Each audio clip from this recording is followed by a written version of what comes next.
Welcome back. ഇന്നത്തെ വീഡിയോയിൽ നമുക്ക് MG യൂണിവേഴ്സിറ്റിയുടെ സെക്കൻഡ് സെമസ്റ്റർ ഫിനാൻഷ്യൽ അക്കൗണ്ടിങ് 2 എന്ന് പറഞ്ഞ സബ്ജക്റ്റിലെ ഹയർ പർച്ചേസ് അക്കൗണ്ട് അതിൻ്റെ പ്രോബ്ലംസും അതിൻ്റെ തിയറിയൊക്കെ എന്താണെന്ന് മനസ്സിലാക്കാം.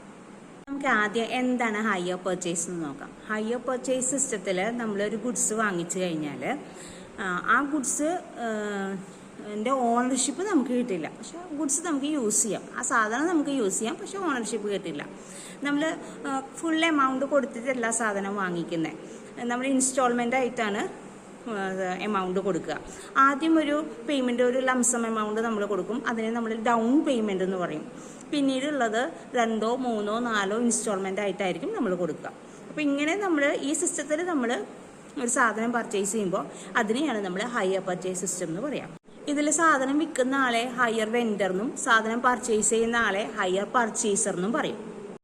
അപ്പോൾ ഹയർ പർച്ചേസ് സിസ്റ്റം എന്ന് പറഞ്ഞാൽ hire purchase system is a system of purchase under which goods are delivered to the purchaser immediately on signing the agreement and the purchaser shall pay the purchase price in number of instalments. Hire purchase സിസ്റ്റത്തിൽ agreement sign ചെയ്ത ഉടനെ, അതായത് ബയ്യറും സെല്ലറും തമ്മിൽ agreement sign ചെയ്ത ഉടനെ goods പർച്ചേസർക്ക് കിട്ടും. പക്ഷെ അതിനെ ഉപയോഗിക്കാനുള്ള ആ ഗുഡ്സ് യൂസ് ചെയ്യാനുള്ള അവകാശം മാത്രമാണ് കിട്ടുക, ഓണർഷിപ്പ് കിട്ടില്ല. ഓരോ ഇൻസ്റ്റാൾമെൻ്റ് ആയിട്ട് 2, 3, 4, 5 ഇൻസ്റ്റാൾമെൻ്റ് ആയിട്ടാണ് പൈസ പർച്ചേസർ സെല്ലർക്ക് കൊടുക്കുക. അപ്പോൾ ഈ സിസ്റ്റത്തിനെയാണ് നമ്മൾ ഹയർ പർച്ചേസ് സിസ്റ്റം എന്ന് പറയുക. ഇതിനകത്ത് സെല്ലറിനെ നമ്മൾ ഹയർ വെൻഡറിനും പർച്ചേസറിനെ നമ്മൾ ഹയർ പർച്ചേസറിനും പറയും. ഇനി നമുക്ക് ഹയർ പർച്ചേസും ഇൻസ്റ്റാൾമെൻറ്റ് സിസ്റ്റവും തമ്മിലുള്ള ഡിഫറൻസ് എന്തൊക്കെയാണെന്ന് നോക്കാം. ഹയർ പർച്ചേസ് സിസ്റ്റത്തിൽ സെല്ലർ ബയ്യറിന് ഒരു എഗ്രിമെൻറ്റിൽ കൂടെ സാധനം കൊടുക്കുകയാണ്. ആ എഗ്രിമെൻറ്റ് അവസാനിക്കുമ്പോൾ, ആ എഗ്രിമെൻറ്റിൻ്റെ ടൈം പീരീഡ് കഴിയുമ്പോൾ ബയ്യറിന് അത് വാങ്ങിക്കാനുള്ള ഒരു ഓപ്ഷൻ ഉണ്ട്. അവിടെ സെയിൽ നടക്കുന്നില്ല ഹയർ പർച്ചേസ് സിസ്റ്റത്തിൽ. ഗുഡ്സ് യൂസ് ചെയ്യാനുള്ള അവകാശം മാത്രമാണ് പർച്ചേസറിന് കിട്ടുക. പക്ഷേ ഇൻസ്റ്റാൾമെൻറ്റ് സിസ്റ്റം എന്ന് പറഞ്ഞാൽ അത് കോൺട്രാക്റ്റ് ഓഫ് സെയിലാണ്. It is a contract of sale. അതായത് സെല്ലറിൽ നിന്ന് ബയ്യറിലേക്ക് സാധനം കൈമാറുമ്പോൾ അതിൻ്റെ ഓണർഷിപ്പും കൂടെ ആർക്ക് കിട്ടും? പർച്ചേസറിന് കിട്ടും. നെക്സ്റ്റ് സെക്കൻഡ് പോയിന്റ് പറയുന്നത് ട്രാൻസ്ഫർ ഓഫ് ഓണർഷിപ്പ്. നേരത്തെ പറഞ്ഞ മാതിരി ഹയർ പർച്ചേസ് സിസ്റ്റത്തിൽ ഓണർഷിപ്പ് ട്രാൻസ്ഫർ ചെയ്യില്ല. ലാസ്റ്റ് ഇൻസ്റ്റാൾമെൻറ്റ് പേ ചെയ്തതിന് ശേഷമാണ് ഓണർഷിപ്പ് കൈമാറ്റം ചെയ്യുക. ഇനി ഇൻസ്റ്റാൾമെൻറ്റ് സിസ്റ്റം ആണെങ്കിൽ എപ്പോഴാണോ നമ്മൾ കോൺട്രാക്റ്റിൽ സൈൻ ചെയ്തത് അപ്പോൾ തന്നെ എന്ത് മാറും? ഓണർഷിപ്പ് ട്രാൻസ്ഫർ ആവും. അപ്പോൾ ട്രാൻസ്ഫർ ഓഫ് ഓണർഷിപ്പിൽ പറയുന്നത് ഹയർ പർച്ചേസ് സിസ്റ്റത്തിന് ownership is transferred only after the payment of last instalment. Instalment system ആണെങ്കിലോ ownership is transferred as soon as contract is signed.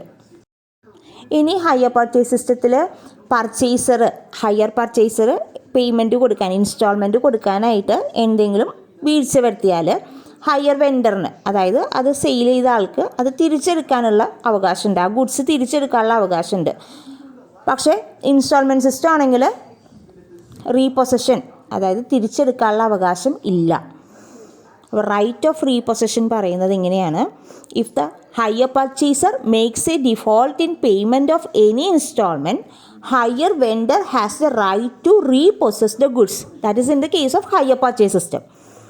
The seller has no right to repossess the goods if the buyer makes a default in payment of any installment. അപ്പോൾ instalment സിസ്റ്റത്തിൽ സെല്ലറിന് goods തിരിച്ചെടുക്കാനുള്ള അവകാശം ഇല്ല.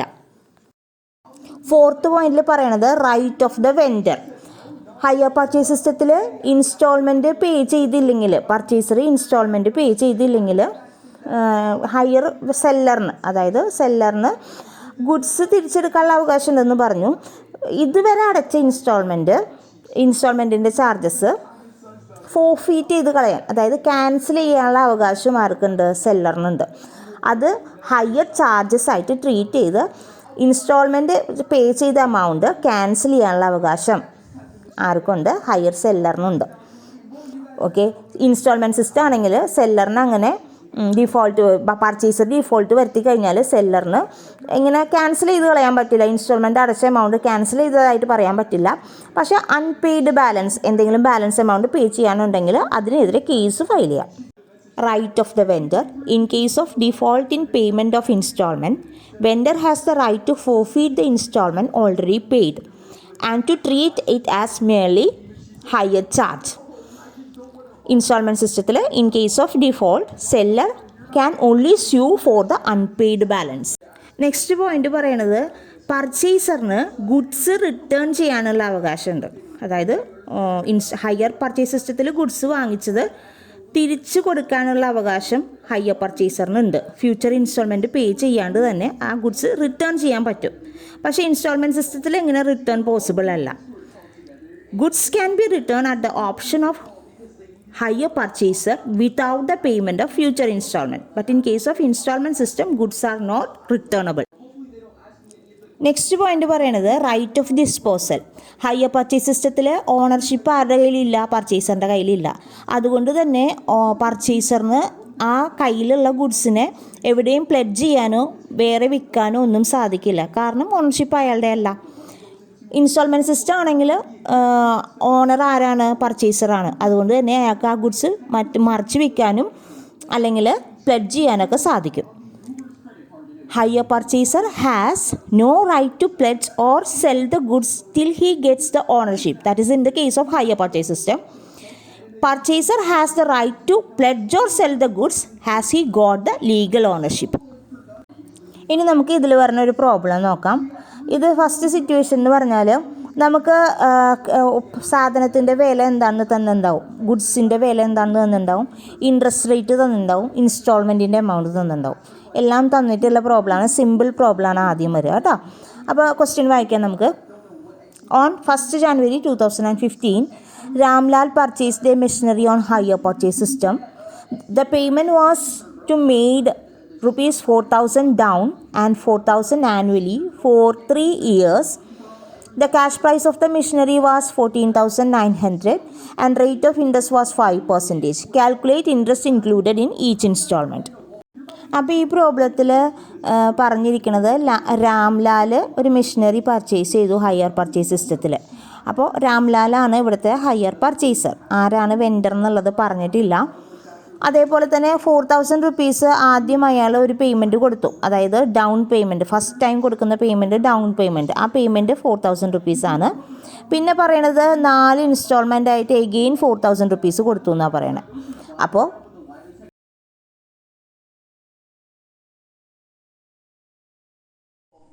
ഈ പ്രോബ്ലത്തിൽ പറഞ്ഞിരിക്കുന്നത് എന്താണ്, down payment 4,000 കൊടുത്തു. 3 ഇൻസ്റ്റാൾമെൻ്റ് ആയിട്ട് എഗെയിൻ എത്ര കൊടുത്തിട്ടുണ്ട്, 4,000 കൊടുത്തിട്ടുണ്ട്. അപ്പോൾ 3 ഇൻസ്റ്റാൾമെൻറ്റിലും 4,000 കൊടുത്തെന്ന് പറഞ്ഞാൽ ടോട്ടൽ എത്ര വരും, 16,000. ഈ 16,000 എന്താണ്, ഹയർ പർച്ചേസ് പ്രൈസാണ്. ഹയർ പർച്ചേസ് പ്രൈസാണ്. ഓക്കെ, ഇനി പ്രോബ്ലത്തിൽ പറഞ്ഞിട്ടുണ്ട് ക്യാഷ് പ്രൈസ് കൊടുത്തിരിക്കുന്നത് 14,900 ആണെന്ന് പ്രോബ്ലത്തിൽ പറഞ്ഞത്. ശരിക്കും ഹയർ പർച്ചേസ് പ്രൈസ് എത്രയാണ് വന്നിരിക്കുന്നത്, 16,000 ആണ്. അപ്പോൾ ആ ഡിഫറൻസ് 16,000 ആണ് hire purchase price. Cash price 14,900 ആണ്. ബാലൻസ് വരുന്നത് എത്രയാണ്, 1,100. ഈ 1,100 എന്താണ്, ഇൻട്രസ്റ്റ് ആണ്. ഇത്രയും മനസ്സിലാക്കിയതിന് ശേഷം നമുക്ക് ഇതിന്റെ ടേബിൾ വരച്ച് ഇതിനെ അനലൈസ് ചെയ്യാം.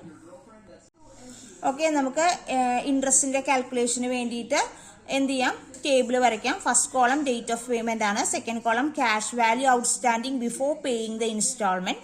Then cash price or capital portion, instalment amount, interest. First date പറഞ്ഞിരിക്കുന്നത് 1st January 2015 ആണ്. നമ്മുടെ ക്യാഷ് പ്രൈസ് പറഞ്ഞിരിക്കുന്നത് 14,900 ആണ്. ക്യാഷ് കൊടുത്തിരിക്കുന്നത് എത്രയാണ്, ഡൗൺ പേയ്മെന്റ് കൊടുത്തിരിക്കുന്നത് 4,000 ആണ്. ഇൻസ്റ്റാൾമെന്റ് പ്രൈസ് എന്ന് പറഞ്ഞാൽ 4,000 ആണ്. ആ തുടങ്ങുന്ന കൊല്ലത്തിൽ എന്തുണ്ടാവില്ല, ഇൻട്രസ്റ്റ് ഉണ്ടാവില്ല. നെക്സ്റ്റ് ആ ഇയറിന്റെ അവസാനം ആകുമ്പോഴാണ് ഇൻട്രസ്റ്റ് ഉണ്ടാവുക. ഇത് 2015 പർച്ചേസ് ചെയ്തത്. ജാനുവരിയിൽ ആ ഇയറിന്റെ അവസാനം എന്ന് പറയുമ്പോൾ 31st December 2015 എന്തുണ്ടാവുക, ഇൻട്രസ്റ്റ് ഉണ്ടാവുക. ഓക്കെ, നമുക്ക് ഈ ക്യാഷ് വാല്യൂ ഇനി കാൽക്കുലേറ്റ് ചെയ്യുമ്പോൾ ഈ എമൗണ്ടിൽ നിന്ന് ഈ ക്യാഷ് പ്രൈസ് കൊടുത്തത് ലെസ് ചെയ്യാം. അപ്പോൾ നമുക്ക് എളുപ്പത്തിന് വേണ്ടി ഇവിടെ ABCD എന്ന് കൊടുക്കാം. ഈ കോളം എന്ന് പറഞ്ഞാൽ A-B എന്നുള്ളതാണ് ഈ കോളത്തിൽ വരിക. ഓക്കെ, A-B എന്നുള്ളതാണ് ഈ കോളത്തിൽ വരിക. അപ്പോൾ 14,900 - 4,000 അതാണ് ഇനി ഉള്ള ക്യാഷ് വാല്യൂ. 4,000 എല്ലാ ഇയറും ഇൻസ്റ്റാൾമെന്റ് പേ ചെയ്തിരിക്കുന്നത് 4,000 ആണ്. അപ്പോൾ എല്ലാ ഇയറും first year, second year, third year ഇത് ഡൗൺ പേയ്മെന്റ് ആണ്. ഇത് first instalment, second instalment, third instalment. ഇനി ഈ കോളം എന്ന് പറഞ്ഞാൽ ഇൻട്രസ്റ്റ്. ഇനി നമുക്ക് ഇൻട്രസ്റ്റ് കാൽക്കുലേറ്റ് ചെയ്യണം. ഇൻട്രസ്റ്റ് കാൽക്കുലേറ്റ് ചെയ്യാനായിട്ട് നമുക്ക് എ എന്ന് പറഞ്ഞ കോളത്തിന്റെ എത്ര പെർസെൻറ്റേജ് ആണ് ഇൻട്രസ്റ്റ് പറയണത്? 5% ആണ്. അപ്പോൾ എ ഇൻറ്റു 5%, എ എന്ന് പറഞ്ഞാൽ ഈ കോളത്തിനെ കണ്ടാണ് നമ്മൾ പറയണത്. എ ഇൻറ്റു 5% ചെയ്യുമ്പോൾ നമുക്ക് ഇവിടുത്തെ ഇൻട്രസ്റ്റ് കിട്ടും. ഇനി ബി എന്ന് പറഞ്ഞ കോളം എന്ന് പറഞ്ഞാൽ ഈ സി മൈനസ് ഡി ചെയ്യുമ്പോൾ നമുക്ക് ബി എന്ന് പറഞ്ഞ കോളം കിട്ടും. ഓക്കെ, നമുക്കിത് കുറച്ചും കൂടി എളുപ്പത്തിന് വേണ്ടി പറഞ്ഞതാണ്, മനസ്സിലാക്കി ചെയ്യാം. നെക്സ്റ്റ് ഇയർ വരുമ്പോഴത്തേക്കും എ മൈനസ് ബി എന്ന് പറയുമ്പോൾ 10,900 മൈനസ് 3,455, ദാറ്റ് ഇസ് 7,445. ഇനി നമുക്ക് ഇൻസ്റ്റാൾമെന്റിന്റെ എമൗണ്ട് അറിയാം 4,000. അതിന്റെ ഇൻട്രസ്റ്റ് കാണണം. ഇൻട്രസ്റ്റ് കാണേണ്ടത് ഏത് എമൗണ്ടുമിലാണ്? A into 5%. എ എന്ന് പറഞ്ഞാൽ 7,445 ഇൻറ്റു 5%, ദാറ്റ് ഇസ് 372. ഇനി ബി എന്ന് പറഞ്ഞ കോളം കാണുമ്പോഴോ 4,000 നിന്ന്, അതായത് ഇൻസ്റ്റാൾമെന്റ് കൊടുത്ത എമൗണ്ടിൽ നിന്ന് ഇൻട്രസ്റ്റ് ലെസ് ചെയ്യുക, ദാറ്റ് ഇസ് 3,628. നെക്സ്റ്റ് ഇയർ വരുമ്പോഴത്തേക്കും എ മൈനസ് ബി എന്ന് പറയുമ്പോൾ 7,445 മൈനസ് 3,628, ദാറ്റ് ഇസ് 3,817. ഇൻസ്റ്റാൾമെന്റിന്റെ എമൗണ്ട് 4,000 ആണെന്ന് അറിയാം. ലാസ്റ്റ് ഇയർ വരുമ്പോഴത്തേക്കും നമുക്ക് 5% എന്നുള്ള ഇൻട്രസ്റ്റിന്റെ എമൗണ്ട് അല്ല കാൽക്കുലേറ്റ് ചെയ്യേണ്ടത്. ബാലൻസ് എത്ര ഇൻട്രസ്റ്റ് ഉണ്ട്? നമുക്ക് ഇൻട്രസ്റ്റ് എത്രയാണെന്ന് നമ്മൾ പറഞ്ഞു 1,100 ആണെന്ന്. അതിനകത്ത് 545ഉം 372 വന്നു. ബാലൻസ് 1,100ൽ എത്രയുണ്ട്? അതാണ് 183. ഈ എമൗണ്ട് ബാലൻസിങ് ഫിഗർ ഇവിടെ എഴുതുക. ഓക്കെ, ഇനി ഇതിൽ നിന്ന് 4,000 മൈനസ് ചെയ്യുക. അപ്പോൾ നമുക്ക് ക്യാഷ് പ്രൈസ് കിട്ടും. ഇനി എല്ലാ കോളവും ഒന്ന് ആഡ് ചെയ്ത് നോക്കുക. അപ്പോൾ നമുക്ക് ഇത് നമുക്ക് കറക്റ്റായിട്ട് വരണം. നമുക്ക് hire purchase price, instalment amount pay ചെയ്യുമ്പോൾ കിട്ടുന്നതാണ് ഹയർ പർച്ചേസ് പ്രൈസ്. ഇത് ക്യാഷ് പ്രൈസ്, ദെൻ ഇത് ഇൻട്രസ്റ്റ്. കിട്ടിയില്ലേ നോക്കിയേ? 14,900 cash price, hire purchase price 16,000, then interest 1,100. ഇത് ഇങ്ങനെയാണ് ഈ പ്രോബ്ലം അനലൈസ് ചെയ്യേണ്ടത്. ഇതിൽ നമ്മൾ അനാലിസിസ് മാത്രമാണ് പഠിക്കുന്നത്, ഇൻട്രസ്റ്റ് എങ്ങനെയാണ് കാൽക്കുലേറ്റ് ചെയ്യണമെന്ന് മാത്രമാണ്. ഇനി നെക്സ്റ്റ് ഒരു പ്രോബ്ലത്തിൽ നമ്മൾ അതിൻ്റെ ജേർണൽ എൻട്രിയും ലെഡ്ജർ അക്കൗണ്ട്സും ഒക്കെ പ്രിപ്പയർ ചെയ്യും. ഓക്കെ, നമുക്ക് അടുത്ത പ്രോബ്ലത്തിലേക്ക് പോകാം. ഇതിനകത്ത് നമ്മൾ ജേർണൽ എൻട്രിയും ലെഡ്ജർ അക്കൗണ്ട്സ് ഒക്കെ പ്രിപ്പയർ ചെയ്യുന്നുണ്ട്. ജേർണൽ എൻട്രി എഴുതുമ്പോൾ 2 മെത്തേഡാണ് വരിക. അസറ്റ് അക്രൂവൽ മെത്തേഡും ഉണ്ട്, ക്രെഡിറ്റ് പർച്ചേസ് മെത്തേഡും ഉണ്ട്. ഇതിനകത്ത് ക്രെഡിറ്റ് പർച്ചേസ് മെത്തേഡ് മാത്രമാണ് നമുക്ക് എക്സാം പോയിന്റ് ഓഫ് വ്യൂവിൽ ഇമ്പോർട്ടൻ്റ് ആയിട്ടുള്ളത്. അതായത് നമ്മുടെ സിലബസ് പ്രകാരം പഠിക്കാനുള്ളത് ക്രെഡിറ്റ് പർച്ചേസ് മെത്തേഡ് മാത്രമാണ്. പ്രോബ്ലം ശ്രദ്ധിക്കാം. Kerala Transport Corporation Limited purchased from Popular Automobiles Limited a Maruti car on 1st January 2015 under hire purchase agreement. The cash price being 1,64,000. Amount payable as follows: 50,000 being paid on signing the agreement, and balance is to be paid on 3 installments, 3 equal installments of 50,000 each at the end of every year. Interest is charged at 15% per annum. Depreciation is to be provided at 25% per annum on reducing balancing method. Kerala Transport Corporation closes its books on every year on 31st December. Draft journal entries and prepare important ledger accounts in the books of both the parties. Asset accrual method and credit purchase method. Also show how the items will shown in the balance sheet of Kerala Transport Corporation Limited. ഇതിനകത്ത് നമുക്ക് 2 മെത്തേഡിലും ചെയ്യാൻ പറഞ്ഞിട്ടുണ്ട്. അത് നിങ്ങൾക്ക് മനസ്സിലാവാൻ വേണ്ടിയാണ്. Exam point of വ്യൂവിൽ credit purchase method മാത്രമേ നമ്മളോട് ചോദിക്കുകയുള്ളൂ. മെത്തേഡ് സ്പെസിഫൈ ചെയ്ത് പറഞ്ഞില്ലെങ്കിലും നമ്മൾ ക്രെഡിറ്റ് പർച്ചേസ് മെത്തേഡിലാണ് പ്രോബ്ലം ചെയ്യേണ്ടത്. അതുകൊണ്ട് നമുക്ക് ആ മെത്തേഡ് മാത്രം എങ്ങനെയാണെന്നുള്ളത് നോക്കാം. അപ്പോൾ ഈ പ്രോബ്ലത്തിൽ ഡൗൺ പേയ്മെന്റ് കൊടുത്തിരിക്കുന്നത് എത്രയാണ്? 50,000. ബാക്കിയുള്ളത് 3 ഇൻസ്റ്റാൾമെൻ്റ് ആയിട്ട് കൊടുത്തിട്ടുണ്ടെന്ന് പറയുന്നു. എത്രയായിട്ടാണ് കൊടുത്തിരിക്കുന്നത്? 50,000 തന്നെയായിട്ട്. അപ്പോൾ എത്രയാണ് നമുക്ക് ഹയർ പർച്ചേസ് പ്രൈസ് വരിക? 2 lakh അല്ലേ? ഇതെന്ത് പ്രൈസാണ്? ഹയർ പർച്ചേസ് പ്രൈസാണ്. ഇനി പ്രോബ്ലത്തിൽ പറഞ്ഞിരിക്കുന്ന ക്യാഷ് പ്രൈസ് കൊടുത്തിരിക്കുന്നത് ക്യാഷ് പ്രൈസ് കൊടുത്തിരിക്കുന്നത് എത്രയാണെന്ന് പറഞ്ഞിട്ടുണ്ട്?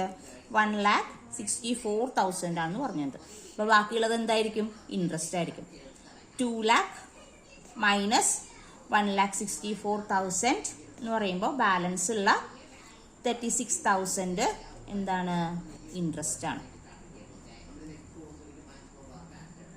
ഇനി നമുക്ക് നേരത്തെ ചെയ്തതുപോലെ അനാലിസിസ് ടേബിൾ പ്രിപ്പയർ ചെയ്യാം. Date, cash value, outstanding, cash price, instalment amount, interest. നേരത്തെ ചെയ്തതുപോലെ തന്നെ ഈ കുളത്തിന് എ കൊടുക്കാം.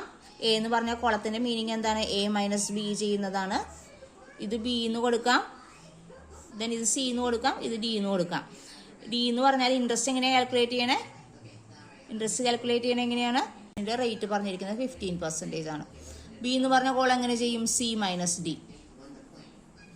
അങ്ങനെ അനാലിസിസ് ടേബിൾ കംപ്ലീറ്റ് ആക്കുക, നേരത്തെ പറഞ്ഞു തന്ന പോലെ തന്നെ. അതായത് 1,64,000 മൈനസ് 50,000 ദാറ്റ് ഈസ് 1,14,000. നെക്സ്റ്റ് നമ്മൾ ഇൻട്രസ്റ്റിൻ്റെ കോളം ഫില്ല് ചെയ്യണം. അതായത് 1,14,000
into 15%, that is 17,100. ഇനി ഈ കോളം ചെയ്യാനായിട്ട് ബി കോളം ചെയ്യാനായിട്ട് C minus D 50,000 minus 17,100 that is 32,900. അങ്ങനെ ഇത് കംപ്ലീറ്റ് ആക്കുക. അപ്പോൾ നമുക്ക് ഇത് ടോട്ടൽ ഈ കോളംസ് ടോട്ടൽ ചെയ്യുമ്പോൾ കറക്റ്റായിട്ട് ക്യാഷ് പ്രൈസ് കിട്ടും, ഹയർ പർച്ചേസ് പ്രൈസ് കിട്ടും, ഇൻട്രസ്റ്റ് കിട്ടും. ഇനി നമുക്ക് ജേർണൽ എൻട്രിയും അതേപോലെ ലെഡ്ജർ അക്കൗണ്ട്സും പ്രിപ്പയർ ചെയ്യാം. ഹയർ പർച്ചേസ് സിസ്റ്റത്തിൽ നമ്മൾ ക്രെഡിറ്റ് പർച്ചേസ് മെത്തേഡാണ് ചെയ്യണത്. ഇതിനകത്ത് നമ്മൾ കാറ് പർച്ചേസ് ചെയ്യുമ്പോൾ ഹയർ പർച്ചേസ് സിസ്റ്റത്തിൽ കാറ് പർച്ചേസ് ചെയ്യുമ്പോൾ ജേർണൽ എൻട്രി വരിക Maruti car account to popular automobiles. ഇത് ആരുടെ ബുക്കിലാണ് നമ്മൾ ചെയ്യുന്നതെന്നറിയോ? Journal entry in the book of hire purchaser. ആദ്യം ഹയർ പർച്ചേസറിൻ്റെ ബുക്കിലാണ് ചെയ്യുക. അപ്പോൾ ഹയർ പർച്ചേസറിൻ്റെ ബുക്കിൽ ഹയർ വെൻഡറിൻ്റെ നെയിമാണ് വരിക, അത് ശ്രദ്ധിക്കുക. ഇനി ഡൗൺ പേയ്മെൻറ്റ് കൊടുക്കുമ്പോഴുള്ള journal entry popular automobile limited account to bank 50,000. Interest കൊടുക്കുമ്പോൾ interest account to popular automobiles. First instalment കൊടുക്കുമ്പോൾ popular automobiles account to bank. Then depreciation കൊടുക്കുന്നത് എന്ത് മെത്തേഡിലാണെന്ന് പറഞ്ഞു? ഡിപ്രീസിയേഷൻ ചാർജ് ചെയ്യുന്നത് ഡിമിനിഷിങ് ബാലൻസിങ് മെത്തേഡ് അല്ലെങ്കിൽ റെഡ്യൂസിങ് ബാലൻസിങ് മെത്തേഡിലാണ് ഡിപ്രീസിയേഷൻ ചാർജ് ചെയ്യേണ്ടത്. അപ്പോൾ ഫസ്റ്റ് ഇയർ നമ്മൾ മെഷീനറിയുടെ വാല്യൂ എന്ന് പറയുന്നത്, കാറിൻ്റെ വാല്യൂ എന്ന് പറയുന്നത് 1,64,000 ആണ്.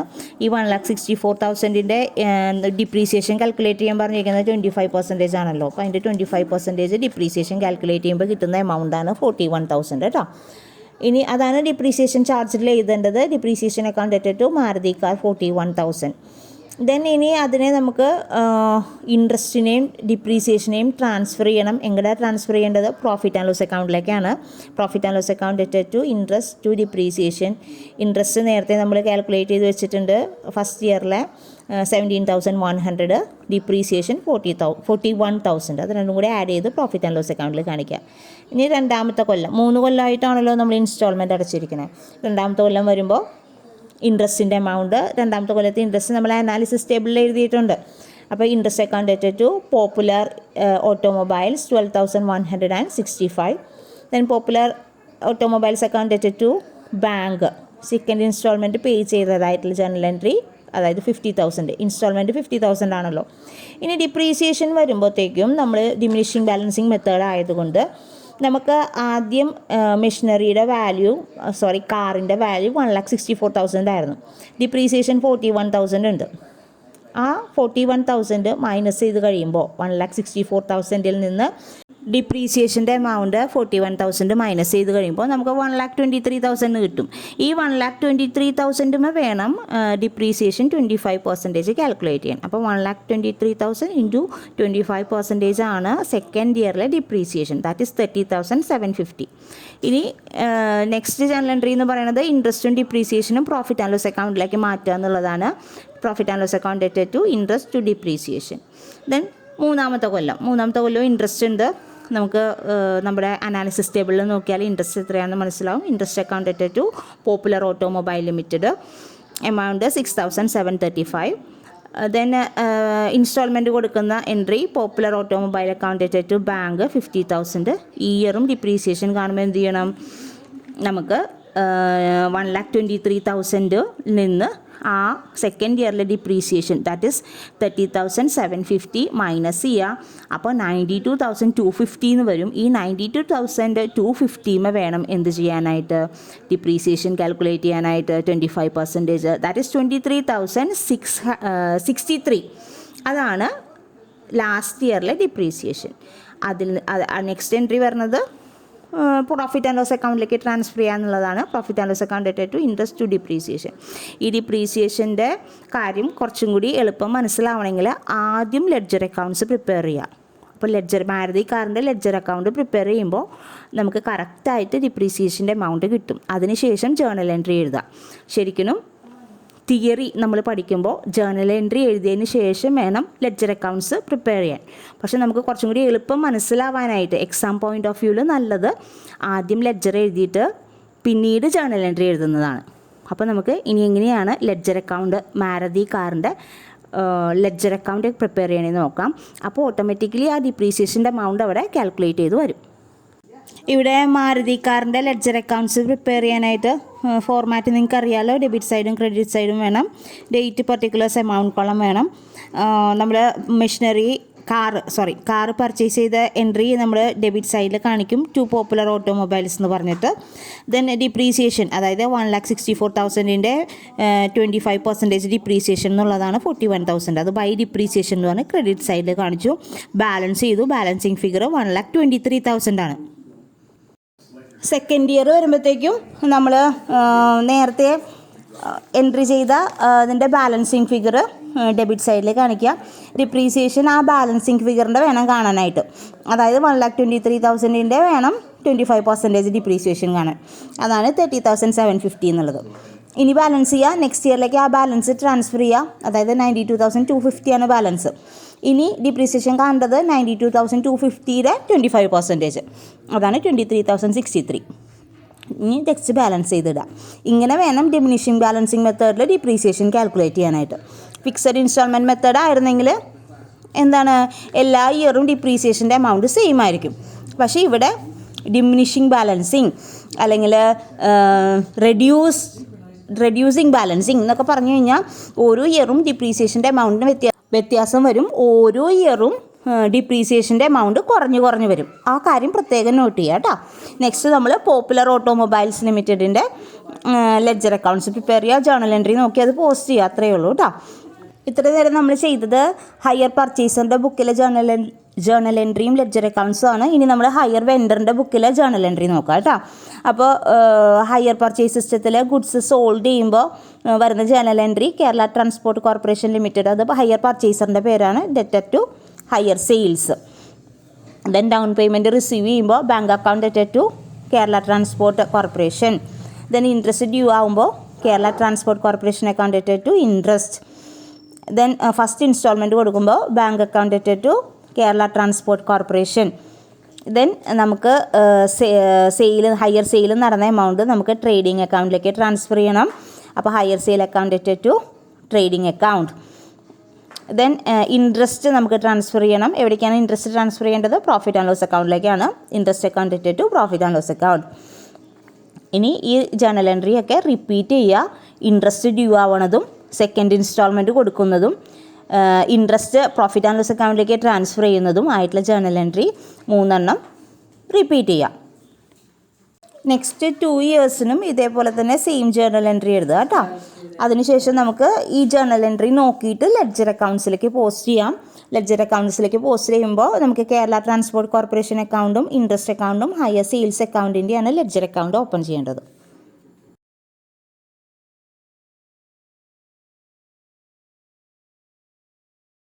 എല്ലാം മനസ്സിലായെന്ന് വിചാരിക്കുന്നു. മറ്റൊരു വീഡിയോ ആയിട്ട് നമുക്ക് ഉടനെ കാണാം. Thank you for watching.